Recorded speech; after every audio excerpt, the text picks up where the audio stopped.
Hi friends, నా ఛానల్కి స్వాగతం. ఫిజికల్ సెక్యూరిటీ, మీ పర్సనల్ ట్రైనర్. ఈ ఛానల్ యొక్క ముఖ్య ఉద్దేశం సెక్యూరిటీ గురించి, వాటి ప్రోటోకాల్స్ అండ్ ప్రొసీజర్స్ గురించి తెలియచేయడం. నేను మరెన్నో వీడియోలు ఇక మీదట అప్లోడ్ చేస్తూ ఉంటాను. నా ఛానల్ని సబ్స్క్రైబ్ చేసుకోండి, లైక్ చేయండి, షేర్ చేయండి.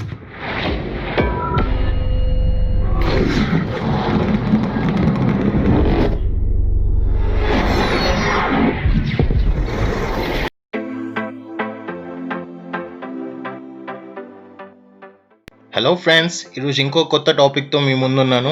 ఈరోజు టాపిక్ వచ్చేసి సెక్యూరిటీ యొక్క అవసరతలు.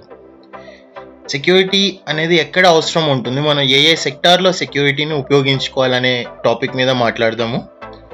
స్టార్టింగ్ ఎజెండా చూసుకున్నట్లయితే ఇంపార్టెన్స్ ఆఫ్ సెక్యూరిటీ. ఎక్కడ సెక్యూరిటీ అనేది మనకు అవసరం, ఏ విధంగా సెక్యూరిటీ సర్వీసెస్ని మనం వాడుకోవాలి, ఏ ప్లేసెస్లో మనం సెక్యూరిటీ సర్వీసెస్ని వాడుకోవాలి. సో రెండోది వచ్చేసి సెక్టార్స్. ఏ సెక్టార్స్లో, ఇండస్ట్రియల్, ఫ్యాక్టరీసా, టెంపుల్సా, ఎక్కడ వాడుకోవచ్చు మనం సర్వీసెస్ని అనేది చూసుకుందాం.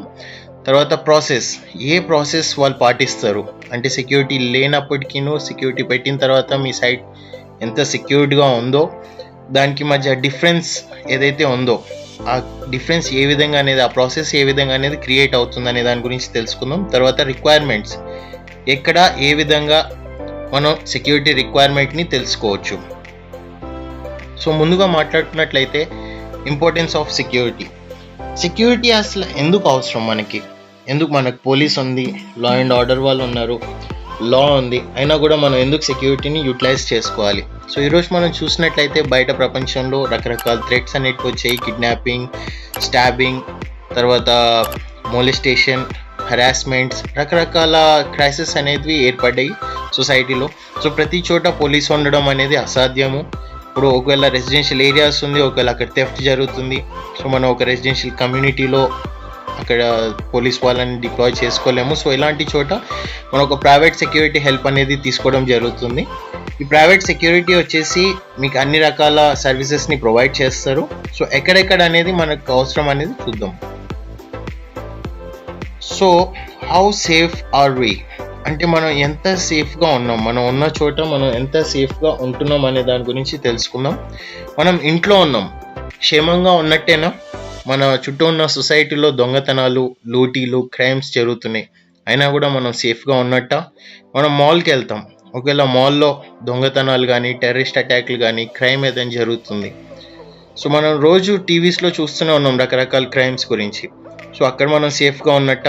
మన పిల్లలను స్కూల్కి పంపిస్తాము, మన చుట్టూ ఉన్న సొసైటీలో కిడ్నాప్స్ జరుగుతున్నాయి, క్రైమ్స్ జరుగుతున్నాయి, సైకోస్ తిరుగుతున్నారు. సో పిల్లలు అక్కడ క్షేమంగా ఉన్నట్ట? ఆఫీసెస్కి వెళ్తూ ఉంటాము, ఆఫీస్లో మనం చేసే ప్రాజెక్ట్ ఎవరైనా దొంగలించవచ్చు, లేదా మనకి ఏదైనా హెరాస్మెంట్ ఉండొచ్చు, లేదా అసెట్ థెఫ్ట్, మన వస్తువులని లేదా ఆఫీస్ వస్తువులని ఎవరైనా దొంగలించవచ్చు. సో ఎంత సేఫ్గా మనం ఉన్నాం. తర్వాత ఆఫీస్కి రావడం పోవడం, మనం ఏ విధంగా వస్తున్నాం, ఏ విధంగా వెళ్తున్నాం, రావడం పోవడంలో మనం ఎంతవరకు సేఫ్గా ఉంటున్నాం. బికాజ్ రోడ్ల మీద ఎన్నో యాక్సిడెంట్లు జరుగుతున్నాయి, ఎన్నో కిడ్నాపులు జరుగుతున్నాయి, సైకోలు తిరుగుతున్నారు చుట్టూరు. సో ఇలాంటి చోట మనకు సెక్యూరిటీ అనేది ఉపయోగపడుతుంది. ప్రతి చోట మనం సెక్యూరిటీ సర్వీసెస్ అనేది వాడుకోవచ్చు. సో ఏ సెక్టార్స్లో these places can be made secured, అంటే ఇప్పుడు నేను చెప్పిన ఈ 5 ప్లేస్లే కాదు ఫ్రెండ్స్, ఎక్కడైనా కూడా ఎలాంటి సెక్టార్లో కూడా మనం సెక్యూరిటీని ఉపయోగించి మన చుట్టూ ఉన్న పరిసరాలని సేఫ్గా మార్చుకోవచ్చు. సో ఫస్ట్ హోమ్ తీసుకున్నట్లయితే ఇవాళ రేపు ఇండిపెండెంట్ హౌసెస్ కన్నా కమ్యూనిటీస్ ఎక్కువగా అయిపోయినాయి, అపార్ట్మెంట్స్ కమ్యూనిటీస్ ఎక్కువగా అయిపోయినాయి. సో ఈ కమ్యూనిటీ ఉన్న ప్లేసెస్లో మీకు రకరకాల సర్వీస్ వెండర్స్ వస్తూ ఉంటారు, ప్లంబర్ అని, ఎలక్ట్రీషియన్ అని రకరకాలుగా వస్తుంటారు. వీళ్ళతో పాటు అవుట్ సైడర్స్ ఎవరైనా వచ్చి దొంగతనాలు కానీ, చిన్న చిన్న వస్తువులు ఎత్తుకోవడం కానీ, పిల్లల్ని కిడ్నాప్ చేయడం కానీ అలాంటివి జరిగే ఛాన్సెస్ ఉంటాయి. సో అక్కడ నుంచి మిమ్మల్ని సెక్యూరిటీ ఆథరైజ్డ్ ఎంట్రీ మాత్రమే ఇచ్చి అవసరమైన వాళ్ళని మాత్రమే కన్ఫర్మ్ చేసుకొని లోపల పంపిస్తారు. మాల్లో చూసుకున్నట్లయితే ఎంట్రీ ఎగ్జిట్ చోట ప్రతి మాల్లో మీకు సెక్యూరిటీ అనేది చెక్ చేసి పంపిస్తారు, మీ దగ్గర ఏమైనా ప్రమాదకరమైన వస్తువులు ఉన్నాయా లేదా అని. స్కూల్స్లో చూసుకున్నట్లయితే పిల్లలు స్కూల్కి వెళ్తారు, ఎవరో బయట వాళ్ళు వచ్చి వాళ్ళని తీసుకెళ్లే ఛాన్సెస్ ఉంటాయి. సో ఆథరైజేషన్ లేకుండా పిల్లలని బయటికి పంపించబడదు. కార్పొరేట్ ఆఫీసెస్లో డేటా థెఫ్ట్ కానీ, ఇందాక మనం డిస్కస్ చేసుకున్నట్టుగా ఎటువంటి హెరాస్మెంట్స్ కానీ, అసెట్ థెఫ్ట్ కానీ జరగకుండా ఆథరైజ్డ్ మూమెంట్స్ని మాత్రమే ఆఫీస్ ప్రిమైసెస్లో అనుమతిస్తారు. ఎస్కార్ట్ సెక్యూరిటీ వచ్చేసి మన ట్రాన్స్పోర్టేషన్లో ఒకవేళ మీరు ఆఫీస్ నుంచి ఇంటికి వచ్చేటప్పుడు ఎస్కార్ట్ సెక్యూరిటీని ప్రొవైడ్ చేస్తారు. అతని డ్యూటీ ఏంటంటే డ్రైవర్ స్టాండర్డ్ స్పీడ్లో వెహికల్ నడుపుతున్నాడా, డ్రైవర్ ఏమన్నా తాగేసి ఉన్నాడా,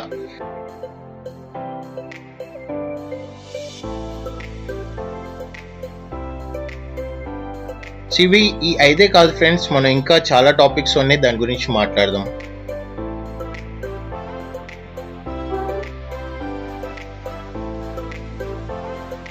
సో సెక్టార్స్, ఎక్కడెక్కడ ఏ సెక్టార్స్లో మనకు సెక్యూరిటీ అనేది అవసరం అని మీరు ఆలోచించినప్పుడు మీకు వచ్చే ఆన్సర్ ప్రతి సెక్టార్లోనూ ఫ్రెండ్స్. ఇవాళ రేపు ప్రతి సెక్టార్లోనూ సెక్యూరిటీ అనేది చాలా అవసరం. కానీ ఈ సెక్టార్స్లో వాళ్ళ డ్యూటీ ఏంటిది, ఏ విధంగా వాళ్ళు మిమ్మల్ని సేఫ్ గార్డ్ చేస్తారనేది ఈ వీడియోలో మాట్లాడుకుందాం. సెక్టార్స్ చూసుకున్నట్లయితే రెసిడెన్షియల్ సెక్యూరిటీ వచ్చేసి అన్ఆథరైజ్డ్ ఎంట్రీని, పార్కింగ్ మేనేజ్మెంట్ని, ఇంటర్నల్ ఇన్సిడెంట్స్ని, బిల్డింగ్ మేనేజ్మెంట్ని చూసుకుంటారు. స్కూల్స్ కాలేజెస్లో వచ్చేసి పిల్లల సేఫ్టీని, బయట వాళ్ళ లోపలికి రాకుండా, ఎటువంటి ఇల్లీగల్ యాక్టివిటీస్ అక్కడ జరగకుండా కంట్రోల్ మూమెంట్ అంటే పిల్లలు గేట్ పాస్తోనే బయటికి వెళ్ళే విధంగా. షాపింగ్ మాల్స్లో బయట వాళ్ళు ఎవరైనా గుర్తు తెలియని వ్యక్తులు కానీ లేదంటే ఏదైనా దొంగతనాలు కానీ జరగవచ్చు. తర్వాత పార్కింగ్ మేనేజ్మెంట్, ఒకవేళ డ్యామేజెస్ ఏదైనా వస్తువులకి డ్యామేజ్ అయ్యే ఛాన్సెస్ ఉంటే అలాంటివి చూసుకుంటూ ఉంటారు. కన్స్ట్రక్షన్ ఫీల్డ్లో చూసుకున్నట్లయితే అన్ఆథరైజ్డ్ ఎంట్రీ, ఒకవేళ ఎక్కడన్నా మీకు ఎవరైనా బయట వాళ్ళు కన్స్ట్రక్షన్ సైట్ లోపలికి వెళ్ళి సేఫ్టీ ప్రొసీజర్స్ ఫాలో కాకుండా వాళ్ళు ఇబ్బందుల్లో పెట్టుకోవడం, లేదంటే అక్కడ వస్తువులు దొంగలించుకొని వెళ్ళడం ఇలాంటివి జరుగుతుంటే సో దాన్ని నివారిస్తారు.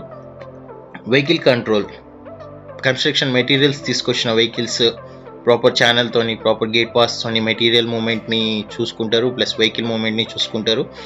తర్వాత ఎవ్రీ షిఫ్ట్లో హ్యాండింగ్ ఓవర్, టేకింగ్ ఓవర్లో వాళ్ళ యొక్క మెటీరియల్ని వాళ్ళు అప్పచెప్పి నెక్స్ట్ షిఫ్ట్ అతనికి అప్పచెప్పి వెళ్తారనమాట. సో మాల్స్ తీసుకున్నట్లయితే సస్పిషియస్ ప్యాకేజెస్ లేదా సస్పిషియస్గా ఎవరైనా తిరుగుతున్నారు, ఏదైనా చేద్దాం బిహేవియర్స్ ఏమైనా ఉంటే వాళ్ళని కంట్రోల్ చేయడం. తర్వాత క్రౌడ్, ఏదైనా ఈవెంట్ నడుస్తుంది మాల్స్లో, సో ఆ మాల్లో జరిగే ఈవెంట్ సక్రమంగా జరిగే విధంగా చూసుకుంటారు. పార్కింగ్స్ చూసుకుంటారు. తర్వాత ఎమర్జెన్సీ రెస్పాన్స్, ఏదైనా ఫైర్ అలారమ్స్ వచ్చినా, నిజంగా ఫైర్ అయినా అంతమంది జనాలను ఏ విధంగా కాపాడాలనేది చూస్తారు.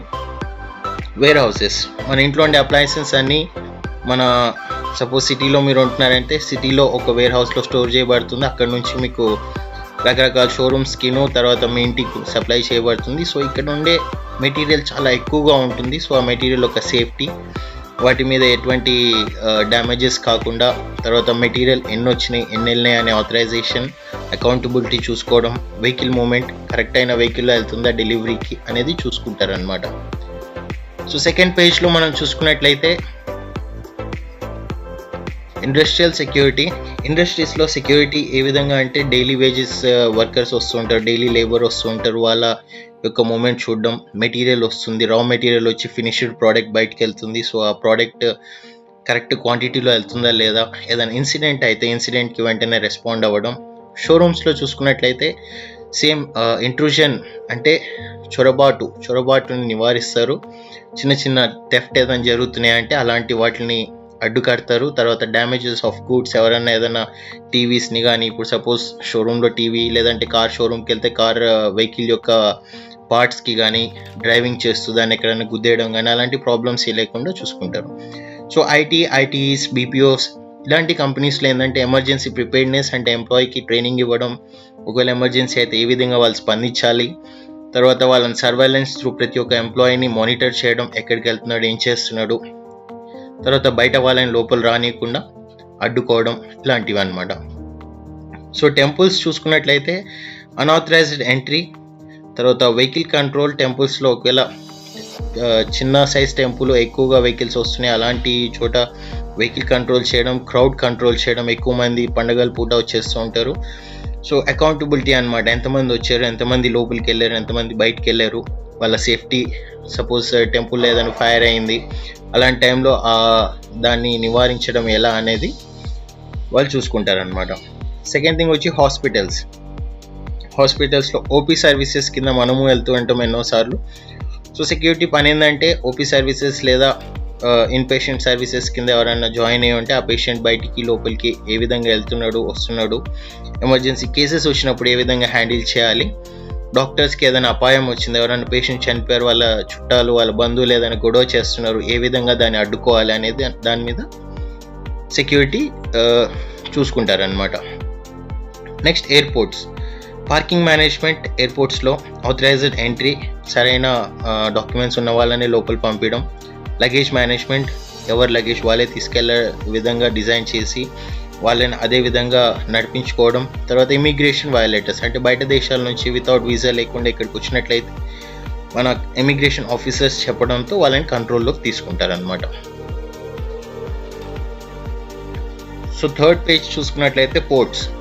మనకు చాలా వరకు export and import business through ships ద్వారానే జరుగుతుంది ఫ్రెండ్. సో ఇలాంటి పోర్ట్స్లో ఒకవేళ ఇమిగ్రేషన్ వయోలేటర్స్ ఎవరైనా ఉన్నారు అంటే, ఇమిగ్రేషన్ అంటే బయట నుంచి వీసా లేకుండా ఇక్కడ షిప్స్లో రావడం, లేదా వెహికల్ మూవ్మెంట్, కార్గో కోసం అని చెప్పి వెహికల్స్ వస్తూ ఉంటాయి, కంటైనర్ వెహికల్స్ వస్తూ ఉంటాయి. సో ఆ వెహికల్స్ని టైమ్లీగా ఒక పద్ధతిలో లోపల పంపించడం, తర్వాత బయటికి పంపించడం, విత్ మెటీరియల్, వితౌట్ మెటీరియల్. ఏదైనా చిన్నగా దొంగతనాలు జరిగితే వాటిని అడ్డుకోవడం.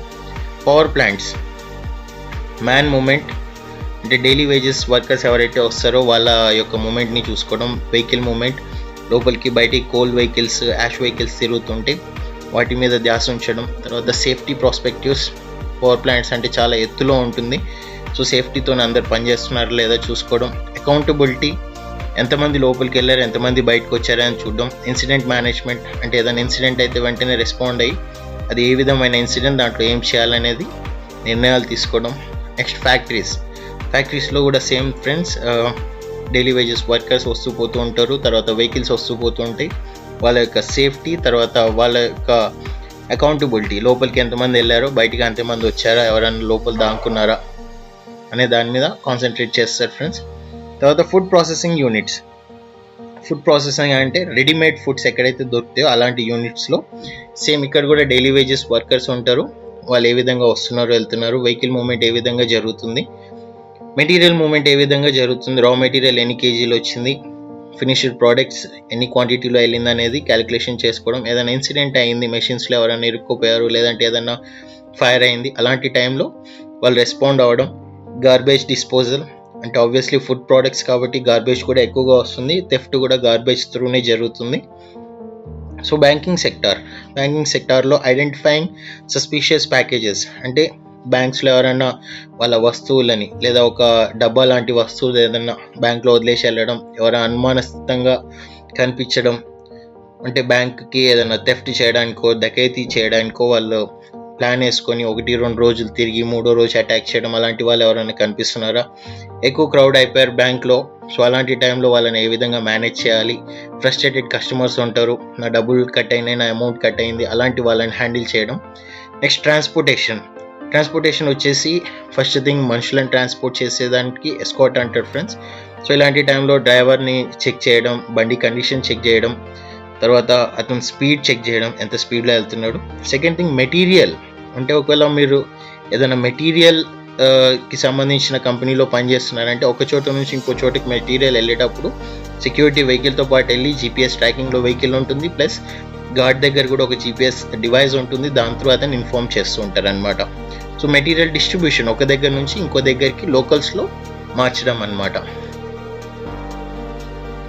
సో చూసుకున్నట్లయితే సెక్యూరిటీ ప్రాసెస్ అనేది చాలా సింపుల్ ఫ్రెండ్స్. ఒక సైట్లో ఇంతకుముందు సెక్యూరిటీ లేదు, తర్వాత సెక్యూరిటీ వచ్చి వాళ్ళు చేసే చేంజెస్ అంటూ వాళ్ళ ప్రాసెస్ మరియు ప్రోటోకాల్స్ ద్వారా ఉంటుంది ఫ్రెండ్స్. వాళ్ళు ఏ విధంగా అయితే ప్రోటోకాల్స్ని సృష్టించుకుంటారో దాన్ని ఎస్ఓపి అంటారు, స్టాండర్డ్ ఆపరేటింగ్ ప్రొసీజర్. సో ఈ ఎస్ఓపి అనేది సైట్ యొక్క లొకేషన్, అది ఊర్లో ఉందా, ఊరు చివరి ఉందా, లేదా సిటీ మధ్యలో ఉందా, లేదా దాని యొక్క కండిషన్ ఏంటి, కంప్లీట్గా కన్స్ట్రక్షన్ అయినా బిల్డింగా, లేదంటే సగం కన్స్ట్రక్షన్ అయినా బిల్డింగ్ నుంచి ఆపరేషన్స్ నడిపిస్తున్నారా, లేదంటే ఎటువంటి ప్లానింగ్తోనే అది కట్టబడింది, ఎక్కడెక్కడ దొంగతనాలు జరిగే ఛాన్సెస్ ఉన్నాయి, ఏ విధంగా మనం బయట వాళ్ళని రాకుండా ఆపగలం, వీటిని తయారు చేసేదాన్ని ఎస్ఓపి అంటారు ఫ్రెండ్స్. ఎస్ఓపి ఎలా తయారు చేయాలి, ఏ విధంగా దాంట్లో ఏమేం పాయింట్స్ని మనం గుర్తించుకొని చేయాలనేది ఫ్యూచర్ వీడియోస్లో మనం మాట్లాడదాం. సో రిక్వైర్మెంట్, సెక్యూరిటీ అనేది మనకు ఎక్కడ అవసరం, ఎక్కడ సెక్యూరిటీ సర్వీసెస్ అనేది మనం ఉపయోగించుకోవాలి.